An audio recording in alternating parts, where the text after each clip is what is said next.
오늘 하나님 말씀은 시편 23편 1절 말씀입니다. 우리 이성원 학생 나와서 성경 봉독합니다.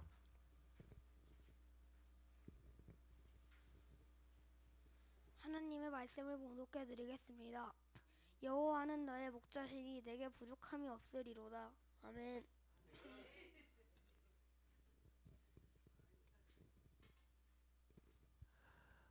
네, 오늘은 나를 이끌어 가시는 하나님이라는 말씀으로 함께 은혜 나누겠습니다.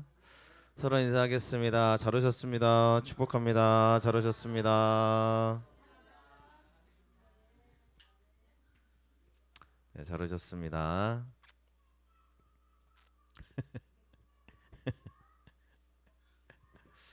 네, 감사합니다. 오늘 함께 같이 힘써 이렇게 예배 자리에 나와 주시고 하나님께 예배하기 위해서 나온 여러분들을 하나님이 정말 기뻐하실 줄로 믿습니다. 그 자리를 지켜내는 것은 우리에게 어쩌면 헌신의 자리라고 생각합니다. 특별히 하는 일이 없다고 생각하셔도 이 자리에서 여러분들이 함께 이 자리가 나의 자리로 지켜내는 것이 주님의 축복인 줄로 믿습니다. 오늘도 차량 운행해 주시고 또 힘써서 예배 같이 준비해 주시고 또 이렇게 물도 올려 주시고 멀리서 와 주시고 다 감사를 드립니다. 다시 한번 옆 사람과 서로 이렇게 축복하겠습니다. 함께해서 감사합니다. 함께해서 감사합니다. 함께해서 감사합니다. 감사합니다. 네, 우리 반주 감사해요. 청소 감사해요. 네, 아미나가 자꾸 위로 올라오는 거 보니까 크게 되려나 봐요. 자, 옛날부터 그랬죠. 강대상 올라오는 아이들은 크게 된다고. 하나님의 은혜가 우리 가운데 넘치기를 축원합니다. 나를 이끌어 가시는 하나님이신데요. 하나님이 우리를 이끌어 가실 때 정말 축복과 은혜로 함께 하실 줄로 믿습니다. 그전 왔는데 안 됐습니다. 넘어가나요? 자, 나를 어떻게 이끌어내실까라는 겁니다. 하나님 우리를 이끌어내신다는 걸 믿으시죠? 자, 여러분들 이끌어내다라는 걸 우리는 어떻게 이해하시나요? 자, 오늘 성경의 말씀에 보면 하나님이 나를 어떻게 이끌어 가시는지를 우리가 함께 나누려고 합니다. 하나님이 우리를 이끌어 가실 때 정말 좋게 가장 좋은 일로 나를 이끄신다는 걸 여러분 믿고 가고 계시죠? 그래서 하나님은 내가 주님을 붙잡고 나아간다면 우리를 주의 능력으로 붙잡아 주실 줄로 믿습니다. 예수님은 우리의 인생을 구원해 주시고 나를 하나님의 사람으로 불러주셨을 때 그저 하나님의 사람으로 불러주신 그 은혜와 축복이 저 여러분들에게 정말 가득하게 고백되었으면 좋겠습니다. 하나님이 나를 이끌어내신다라는 그 고백을 성경은 이렇게 표현하고 있습니다. 하나님의 말씀이죠. 다 같이 읽어보겠습니다. 내가 너와 함께 있어 내가 어디로 가든지 너를 지키며 너를 이끌어 이 땅으로 돌아오게 할지라 내가 내게 허락한 것을 다 이루기까지 너를 떠나지 아니하리라 하신지라. 아멘. 자, 이 말씀은 야곱에게 해주신 말씀인데 야곱이 형 에서를 피해서 도망하다가 광야에서요 돌베개 베고 잘 때 하나님이 그에게 말씀해 주셨던 이야기입니다. 그러니까 내가 너를 이끌어 줄 거야 라고 약속을 해 주셨어요. 자, 이곳이 어디냐면 광야입니다. 자, 하나님이 우리 가운데 약속을 해 주실 때가 언제냐면 내가 광야에 있을 때 하나님은 특별히 우리에게 이끌어 주심을 약속하신다는 걸 믿으시기를 축원합니다. 여러분, 광야는 절망의 곳이죠. 죽음의 곳이에요. 희망이 없는 곳이에요. 그런데 그 내가 어렵고 두렵고 힘들 때 하나님이 특별히 우리에게 이끌어 주신다는 말씀을 해 주신다는 거예요. 우리에게 하나님이 나를 이끌어 주신다는 걸 정말 믿고 나아가셨으면 좋겠습니다. 그런데요, 사람이 하는 하나님께서 나를 이끌어 주신다고 이야기할 때요, 사람들은 이렇게 이야기하더라는 거죠. 같이 읽어보겠습니다. 그들이 또 모세에게 이르되 애굽에 매장지가 없어서 당신이 우리를 이끌어내어 이 광야에서 죽게 하느냐? 어찌하여 당신이 우리를 애굽에서 이끌어내어 우리에게 이같이 하느냐? 아멘. 사람들의 얘기입니다. 똑같이 광야에 있어요. 그 광야에서 하나님이 너를 이끌어 줄 거야라고 출애굽기에 보면 다 이끌고 나오셨잖아요. 나오셨는데 길을 걸어가는데 이 광야가 너무 힘들어요. 마음에 안 들어요.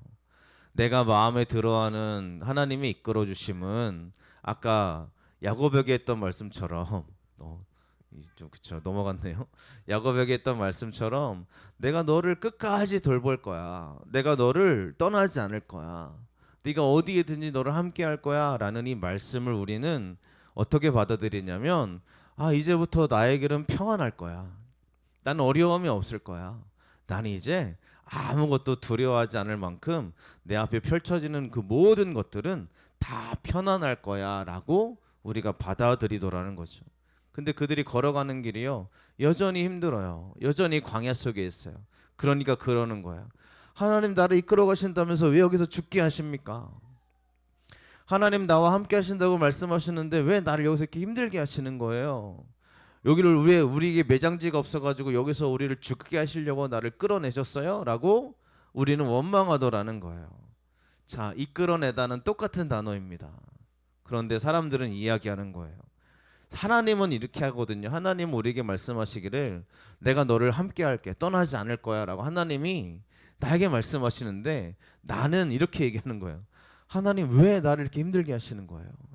왜 나를 이렇게 이끌어내셔가지고 왜 이렇게 나를 어렵게 하시는 거예요? 라고 우리가 종종 이야기하더라는 거죠. 그러면 우리는 누구의 말을 믿어야 되겠습니까? 자, 둘 중에 말에 우리는 어디에 귀를 기울여야 돼요? 당연히 하나님 말씀에 귀를 기울여야죠. 하나님이 나를 이끌어 가신다는 걸 믿고 걸어가셔야죠. 그런데 우리는 자꾸 사람들의 이야기에 귀를 기울이는 거예요. 사람들의 이야기에. 사람들은 우리를 물론 희망과 소망으로 불어넣어주는 사람도 있지만 우리를 꼭 힘들게 하는 사람들이 있더라는 거죠. 저 여러분들이 하나님 말씀으로 귀를 기울이시기를 축원을 드립니다. 그래서 우리는 우리 하나님이 나의 목자가 되신다는 걸 믿고 가셔야 됩니다. 오늘 말씀에 보면 여호와는 나의 목자시니 그랬어요. 자, 하나님이 나의 목자가 되어 주십니다. 이게 다윗이 하는 얘기잖아요. 다윗은 왜 하나님을 목자라고 얘기했을까요? 수많은 게 있는데 하나님은 나의 위대한 손길이니 여러 가지 얘기들이 있을 수 있잖아요. 이 당시에 목자는 주목받는 직업이 아닙니다. 목자는 사람들이 너 대단하다라고 말할 수 있는 위치가 아니에요. 그런데도 이 다윗은 여호와는 나의 목자시니라고 굉장히 시적으로 표현을 해놨습니다. 이유가 있죠. 왜냐하면 다윗이 목자였거든요. 알고 계시죠? 다윗이 목자로서의 삶을 살아왔던 사람입니다. 사무엘이 이새에게 찾아가서 사울왕 다음으로 왕을 세우기 위해서 찾아갔더니 막내가 없었죠. 다윗이 없었어요. 다윗 어디 갔냐 그랬더니 그는 양을 치고 있습니다 라고 이야기를 하더라는 거죠. 10대의 나이에 다윗은 양을 치는 목자였습니다. 자, 그러면 이 목자로서의 다윗의 삶은 어땠냐라는 거죠.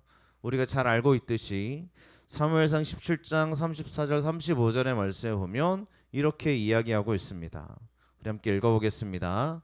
다윗이 사울에게 말하되 주의 종이 아버지의 양을 지킬 때에 사자나 곰이 와서 양떼에서 새끼를 물어가면 내가 따라가서 그것을 치고 그 입에서 새끼를 건져내었고 그것이 일어나 나를 해하고자 하면 내가 그 수염을 잡고 그것을 쳐 죽였나이다. 아멘.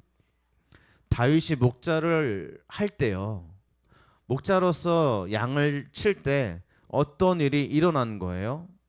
사자나 곰이 실제로 나왔죠. 그리고 다윗은 사자나 곰이 있는 곳으로 양을 인도해 갔다라는 걸 알게 됩니다. 제가 동물의 왕국에 대해서 특별히 잘 아는 건 없지만 특별히 짐승들이 움직이는 루트들은 어쩌면 정말 정해져 있다고 볼 수 있을 만큼 짐승들이 먼 곳으로 가기보다 자기들의 생활 터전 환경 반경에서 이동하고 있다는 걸 우리는 그래도 어느 정도 예측할 수 있습니다. 사자가 나오는 곳에는 사자가 반드시 나오고요. 곰이 나오는 곳은 반드시 곰이 나오더라는 거죠. 그렇죠? 동물들의 습성들이 그러니까요. 그러면 다윗이 이렇게 사자나 곰이 양떼에게 새끼를 물어가면이라는 말을 할 수 있을 정도라면 양을 칠 때 거기가 사자와 곰이 나오는 것을 알고 있는 거죠. 그래도 끌고 가야 돼요. 왜요? 이 양떼를 먹이기 위해서.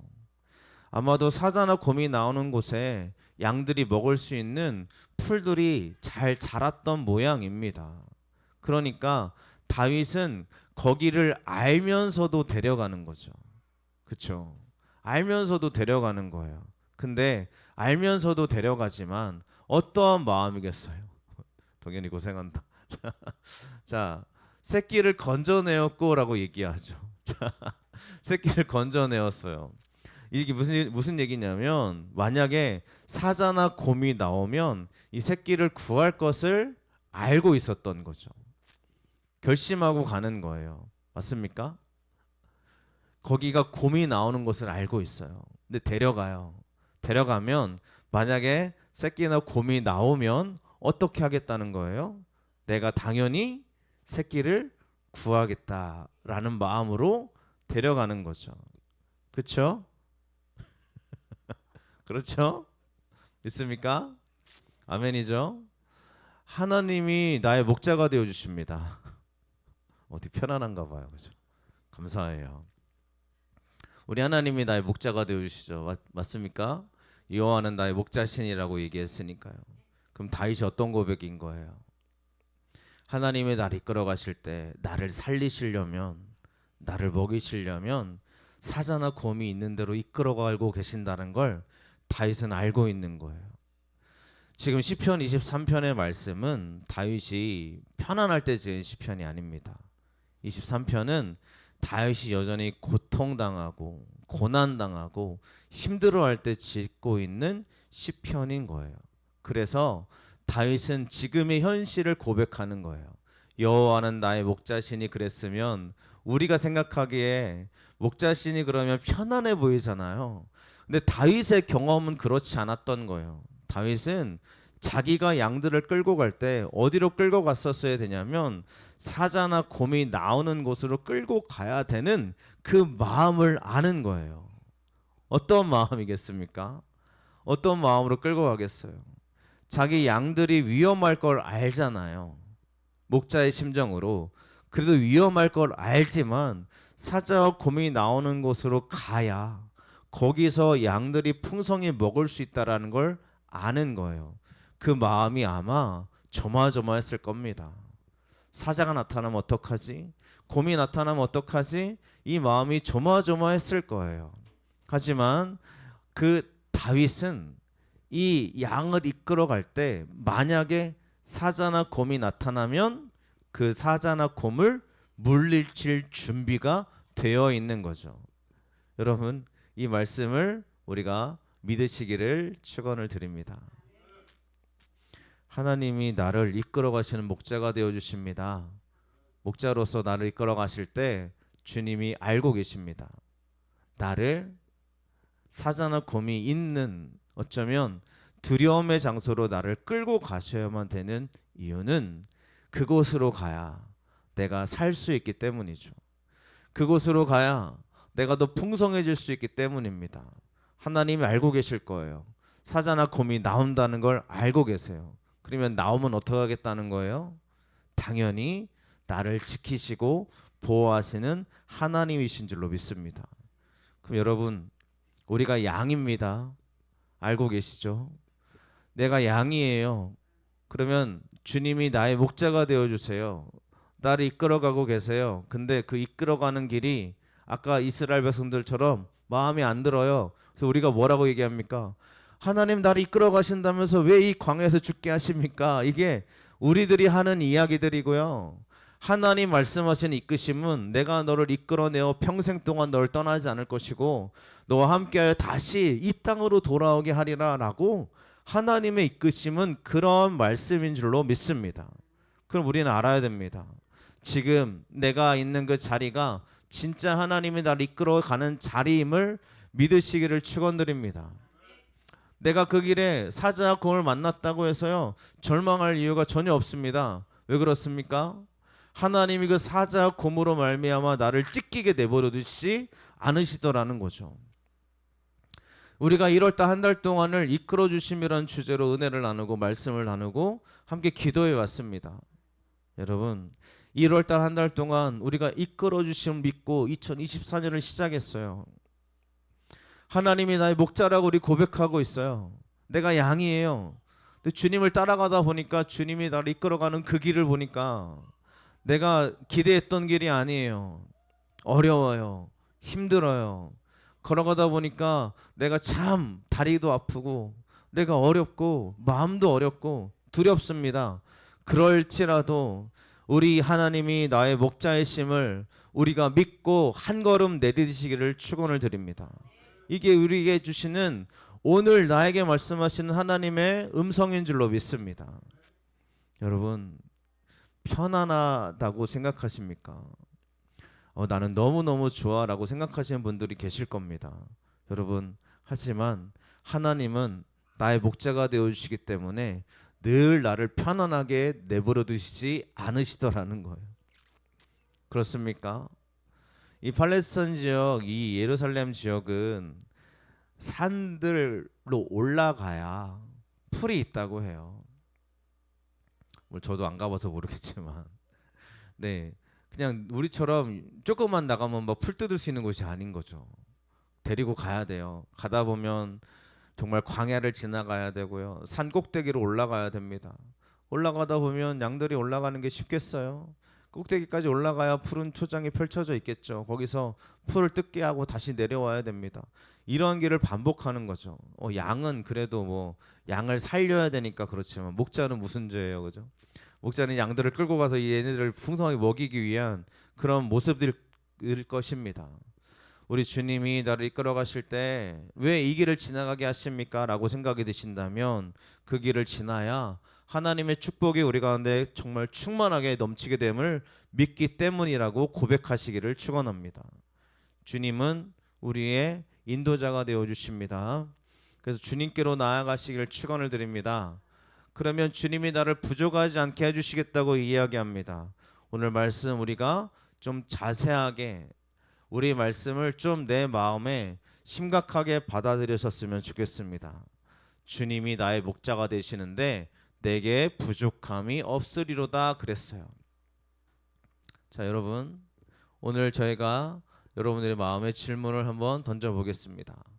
여러분 부족함이 없다는 게 무슨 의미겠어요?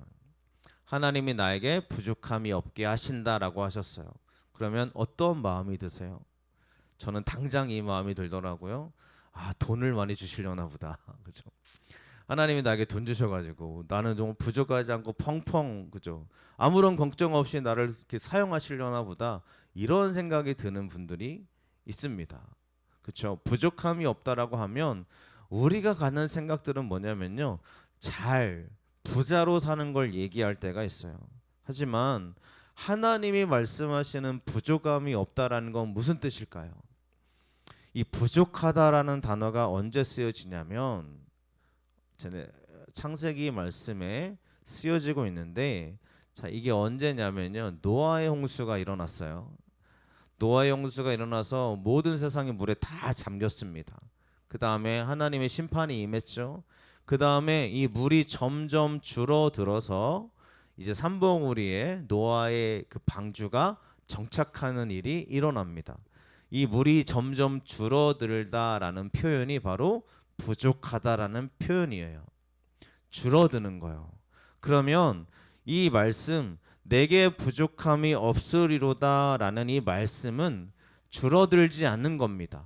그러니까 줄어들지 않는 걸 얘기해요. 내가 더 늘어나는 걸 얘기하는 게 아니고요, 줄어들지 않는 걸 이야기하는 거예요. 그러면 뭐가 안 줄어들어야 되겠습니까, 여러분? 뭐가 안 줄어들어야겠어요? 우리는 그 의미를 여기서 찾아볼 수 있습니다. 신명기 2장 7절의 말씀 우리 함께 봉독하겠습니다. 내 하나님 여호와께서 내가 하는 모든 일에 내게 복을 주시고 내가 이 큰 광야에 두루 다님을 알고 내 하나님 여호와께서 이 40년 동안을 너와 함께 하셨으므로 내게 부족함이 없었느니라 하시기로. 아멘. 이들이 왜 부족하지 않다고 하나님 말씀하시는 거예요? 자, 하나님이 함께 하셨으므로. 그러면 부족하다, 부족함이 없으리로다는 이야기는 무슨 뜻이겠습니까? 하나님이 나와 함께 하시는 것이 부족하지 않더라는 뜻입니다. 그러니까 우리가요, 여호와는 나의 목자시니 내게 부족함이 없으리로다라고 말하면 주님이 나를 이끌어 가셔서 정말 마음껏 뜯어 먹을 수 있는 풀밭으로 나를 이끌어 가시려나 보다 이렇게 생각하십니다. 이게 기본적인 생각이거든요. 근데 하나님은 또 그렇게 우리를 인도하실 줄로 믿어요. 하지만 여러분, 우리가 의심하지 않고 또 하나님께 잘못 범하지 말아야 될 하나가 뭐냐면 하나님이 나와 함께 하신다는 그 믿음이 내 믿음 속에서 사라지지 않으셔야 된다라는 것입니다. 하나님은 지금도 우리와 함께하고 계심을 믿으시기를 축원합니다. 이게 부족하지 않은 거예요. 내가 지금 어떤 순간이 찾아오더라도요, 하나님이 나와 함께 하신다는 건 절대 줄어들지 않았어요. 믿으십니까? 이 양들을 이끌어 가는데 우리가 시편 23편의 말씀을 그래도 아니까요. 주님이 나를 이끌어 가는데 그 길이 사망의 음침한 골짜기로 나를 이끌어 가시는 거예요. 죽을 것 같은 거예요. 너무 힘들어요. 두려워요. 그 길로 나를 이끌어 가실 때에도 내가 믿는 거예요. 하나님은 나에게 부족함이 없으리로다. 여러분, 2월 달의 주제는 부족함이 없게 하심이라는 주제입니다. 그렇게 갈 겁니다. 시편 23편의 말씀을 가지고 우리가 주제를 정해서 가고 있는 중이에요. 2월 달 한 달 동안 하나님이 여러분들에게 풍성하게 임하시는 축복의 한 달 되시기를 축원합니다. 여러분, 다른 거 아니에요. 내가 조금 부족해도요, 뭔가 세상적으로는 부족해도 하나님의 은혜를 부족하게 생각하지 않으시기를 축원합니다. 이스라엘 백성들은 계속 부족하다고 막 얘기하잖아요.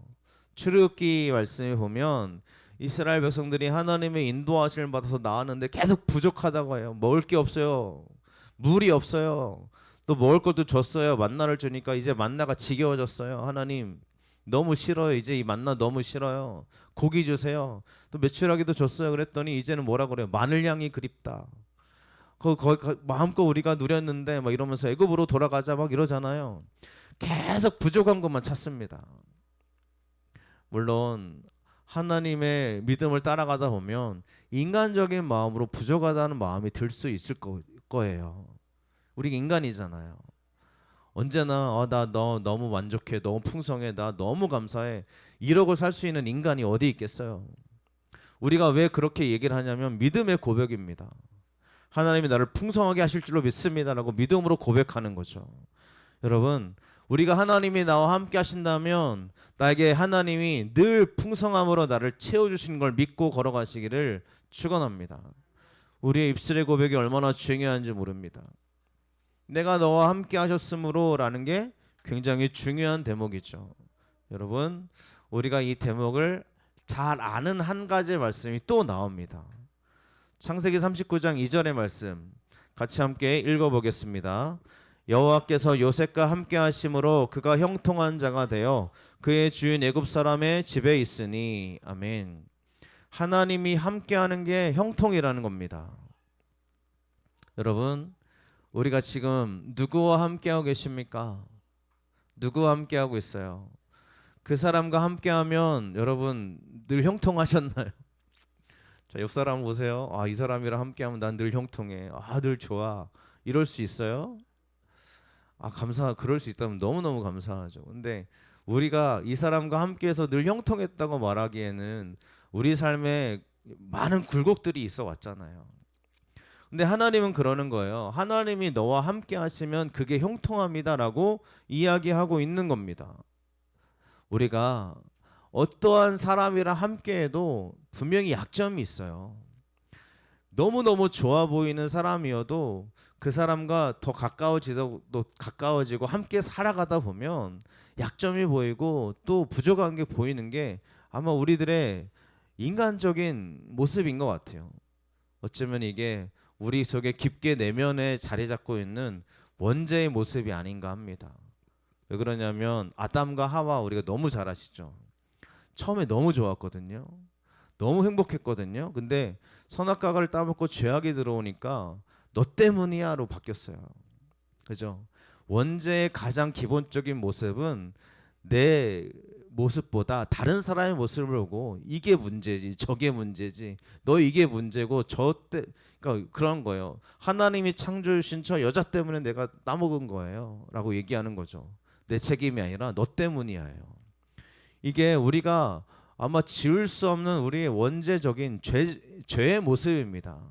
그러니까 이거는 끝까지 사라지지 않을 거예요. 하나님 앞에 서는 그날까지 우리가요 이 원죄로부터 물론 하나님의 예수 그리스도의 복음의 능력으로 십자가의 은혜로 다 사하여졌지만 이 죄의 뿌리, 이 죄의 모든 모습들이요 여전히 나를 괴롭히는 이유는 여전히 사단이라는 존재가 여전히 나를 무너뜨리기 위해서 나에게 유혹의 손길을 베풀기 때문입니다. 누군가를 원망하고 있다면요 그게 죄라는 걸 알아야 됩니다. 믿으시기를 바랍니다. 내가 자꾸 원망스러워요. 내가 자꾸 누군가가 이렇게 막 너무 누구의 책임으로 돌리고 싶어요. 그런 모든 모습들을 우리가 하나님의 능력으로 이겨내시기를 축원합니다. 형통한 자가 누구이겠어요? 하나님이 함께 하심으로 말미암아 우리 형통한 자가 되었어요. 여러분 형통한 자가 되었습니다. 믿으시기를 축원합니다. 자, 제가 이렇게 얘기했어요. 형통한 자가 뭐예요? 형통한 자로 우리가 살아가야 되잖아요. 그럼 성경이 말하는 형통함이란 성경이 말하는 형통함이란 오늘 말씀에 보면 이렇게 말할 수 있습니다. 앞으로 나아가다라는 찰라흐라는 단어를 사용했습니다. 형통한 건 다른 게 아닙니다. 우리가요 하나님이 나와 함께 하시기 때문에 한 걸음 나아가는 거예요. 믿음으로 걸어가는 거예요. 요셉이 왜 형통했냐면 하나님이 그와 함께 하심으로 그는 애굽의 보디발의 종으로 팔려갔어도요 믿음으로 걸어가는 거예요. 믿음으로 가는 거예요. 그러니까 하나님이 저 요셉을 보고 형통하다고 이야기하시는 거예요. 요셉이 또 억울하게 누명 써서 감옥에 갇히잖아요. 감옥에 갇혀있는 시간을 10년 정도로 봅니다. 1, 2년이 아닌 거죠. 10대의 나이에 팔려가서 종으로 살다가 20대부터 30대까지는 감옥에서 산 거예요. 얼마나 기구합니까? 운명이. 그런데 요셉은 하나님이 그와 함께 하심으로 형통한 자가 되었다고 성경이 말해요. 감옥에서 뭐 한 거예요? 믿고 걸어간 거예요. 하나님이 함께 하신 걸 믿고 가는 거예요. 여러분 우리가 형통한 사람은 그런 사람들인 줄로 믿습니다. 내가 의심해서 그 자리에 머물러 있는 게 아니고요. 믿고 걸어가는 겁니다. 하나님 나와 함께 하실 거야. 지금 내 이런 모습이 있지만 내가 하나님께 기도하며 나아가니 하나님 나에게 길을 열어주실 거야. 하나님 나에게 형통함으로 함께 하실 거야 라는 그 믿음을 가지고요. 한 걸음 걸어가시는 거예요. 믿으시기를 축원을 드립니다. 여러분 예배의 자리에 나오는 것도 한 걸음 걸어가는 겁니다. 믿으셔야 돼요. 내가 집에 있으면 편안하죠. 얼마나 편안해요. 여러분 주말이 되면 왜 좋습니까? 늦게까지 잘 수 있잖아요. 주말이 되면 내가 편안하게 쉴 수 있잖아요. 얼마나 좋아요. 그러니까 주말에도 출근한다 생각해 보세요. 와, 너무 힘들죠. 물론 그런 분들 계실 겁니다만 여러분들 우리가 왜 주일에 이렇게 한 걸음 주님께 나오는 거예요? 집에서 편안하게 있는 게 아니라 하나님께 나오려는 그 마음이 하나님이 보시기에 형통함이라는 겁니다. 믿으십니까? 여러분들이 그 걸음을 하나님이 축복으로 인도하실 줄로 믿습니다. 또 여러분 우리가요 한 걸음도 걸어가는 게 뭐겠어요? 하나님께 나올 때 우리가 그냥 나오지 않아요. 정성껏 준비한 하나님께 올려드릴 예물을 들고 나옵니다.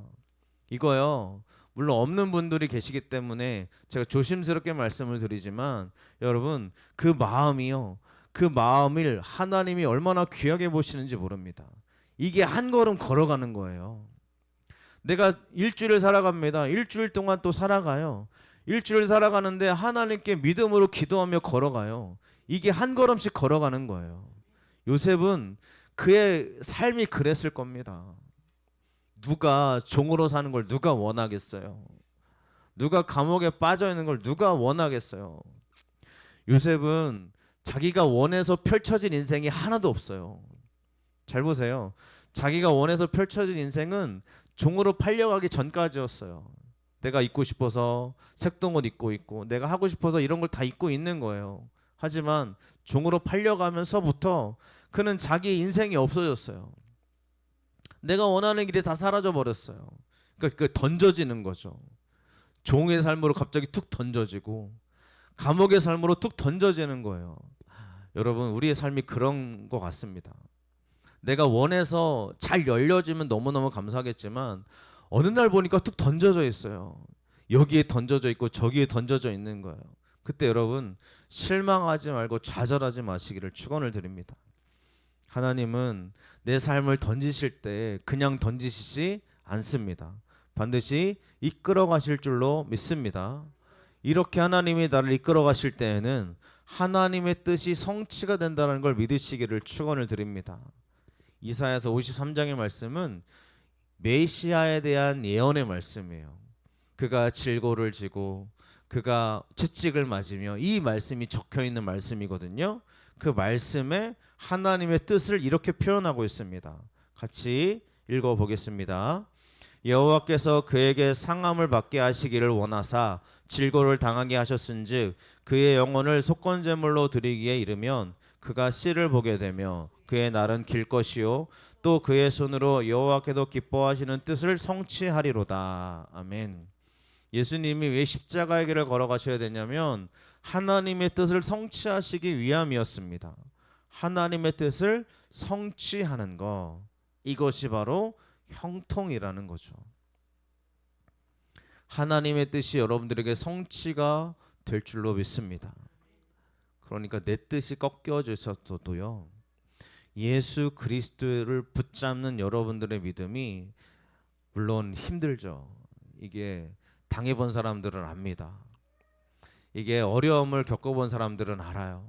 쉽게 이야기 못해요. 야, 너 그래도 하나님 믿어야지. 야, 그래도 야, 너 힘내야지. 야, 너 넘어지지 마. 이게요, 쉽게 이야기할 수 있는 부분이 아니더라는 거죠. 겪어보셨잖아요. 우리 어려움들을 한두 가지씩 겪어보셨잖아요. 그럴 때 여러분, 여러분들의 마음이 너무 중요합니다. 주변 사람들도 기도해주고 힘을 주지만 여러분의 마음이요, 하나님의 뜻이 성취될 거라는 걸 믿으시고 나아가시기를 축원을 드립니다. 하나님은 뜻을 이루실 거예요. 여러분들이, 그래서 우리가 성경 말씀에 보면 정신을 차리고 주님을 바라봐라 이런 말씀들이 나오거든요.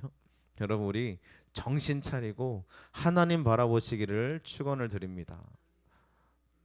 자, 예전에 제가 한번 설명드린 적이 있었던 기억이 납니다만, 상어입니다. 강하죠? 어떤 느낌이 드세요? 상어 그러면 우리 두려움의 대상입니다. 물론 영화가 그렇게 만든 걸 수도 있습니다만 상어 그러면 강하죠. 막 바다에 거저 바다에서 적수가 없을 만큼 매우 강한 이미지를 떠올립니다. 상어에게도 약점이 있다라는 걸 아시는 분은 아실 텐데요. 저도 찾아본 거라 뭐 자료에 의해서 본 거기 때문에 이게 맞다고 생각하고 말씀을 드립니다. 상어는 이 물고기가 다 가지고 있는 부레가 없대요. 그러니까 물에 뜰 수 없는 물고기라고 합니다. 그러니까 부레가 있어야 잘 떠서 헤엄을 잘 치는데, 그 상어는요, 가라앉으면 못 뜬다고 그래요. 그래서 가라앉으면 거기서 엄청나게 발버둥을 쳐야 간신히 올라올까 말까고요. 심하면 물에 가라앉아서 죽는다고 합니다. 왜냐하면 상어는요, 아가미가 닫혀 있대요. 보시면 물고기들은 아가미가 있지만 다른 물고기는 열려 있어서 이렇게 열렸다 닫혔다 하거든요. 크게. 근데 상어는 아가미가 없어가지고 입을 벌리고 수영해야 된대요. 입을 벌리고 수영해서 그 물을 들이마시면서 산소 호흡을 한다는 거예요. 그러니까 질주를 안 하면 질식해 죽는 거예요. 수영을 안 하면, 계속 움직이지 않으면 상어는 끝납니다. 인생이 끝나요. 그러니까 상어의 약점은 뭐냐면 늘 헤엄쳐야 되는 거예요. 늘 움직여야 돼요. 안 그러면 살 수가 없는 거예요. 그래서 상어가 물론 이 상어의 인생을 우리가 모르지만 연구 자료에 의하면 상어는 잠잘 때도 계속 이렇게 헤엄치고 있대요. 그러니까 쪽잠을 잔대요. 그러니까 제가 얘가 진짜 쪽잠을 자는지는 모르겠어요. 그래서 우리 상어로 살아본 사람은 없잖아요. 그러니까 잠도 제대로 못 잔다는 거예요. 그러니까 상어가 이렇게 삶을 살아간다는 거죠. 우리가 생각할 때 상어는 강해 보이고 약점이 없어 보이는데요. 정말 심각한 약점 갖고 있는 거예요. 그러니까 살려고 헤엄치는 거죠. 열심히 노력하는 거예요. 여러분, 우리가 약점이 없는 사람이 누가 있겠습니까? 약점 없는 사람이 누가 있겠어요?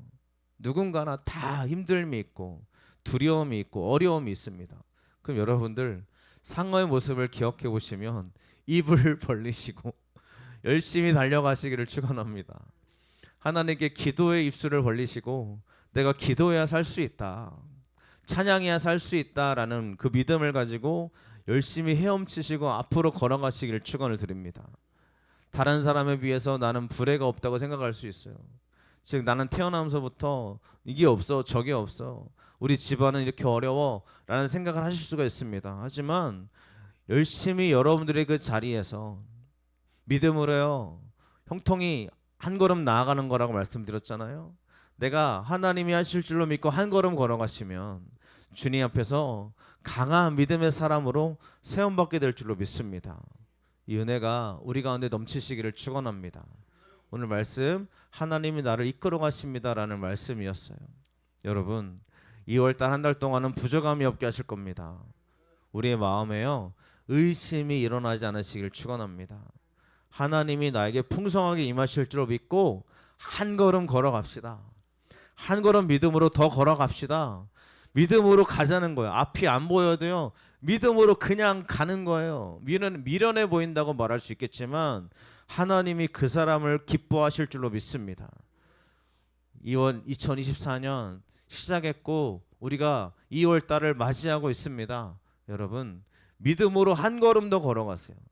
작년과 똑같은 모습으로 계시지 마시고요. 한 걸음 더 높아지세요. 한 걸음 더 결단해 주세요. 한 걸음 더 가까이 가주세요. 그럴 때 주의 은혜와 축복이 넘치게 될 줄로 믿습니다. 우리 사랑합니다. 나 예수님 찬양하시고 기도하겠습니다.